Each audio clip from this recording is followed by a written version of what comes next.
Tässä mä en tarvitse tehdä, tää tuntuu hyvältä. Et mun ei tarvitse tehdä koko diagonaalia, mä voin tehdä toisen suuntaan. Hyvä. Tuossa näette, että mä ratsastin vähän eteenpäin, että mä haluan sen kontrollin, että mä pystyn tekemään lyhyitä, rauhallisia, rentoja askelia, mutta mun täytyy myös pystyä lisäämään sitä näyttävyyttä nyt, jos mä ratsastan vähän enemmän eteen. No ja sitten vähän hitaammin, mutta energistä. No.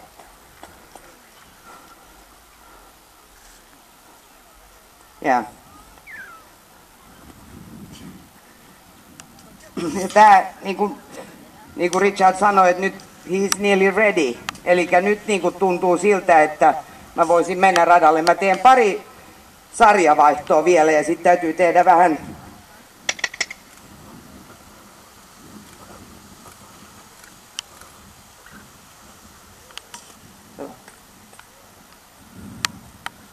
yhden kokoamisen.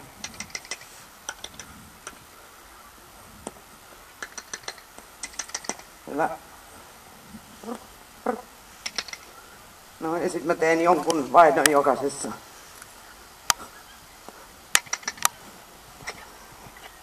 Hyvä.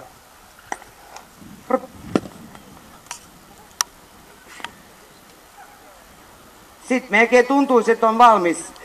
Kun edellinen ratsastaja menee radalle, mulla on 10 minuuttia aikaa. Et nyt me voidaan, sä voit vähän putsata sitä ja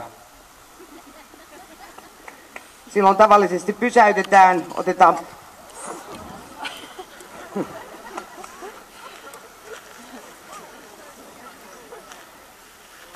putsataan sitä, mä saan vettä.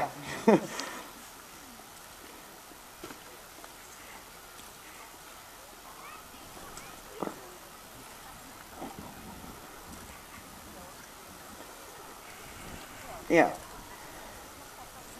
Annoitko sokeria sille?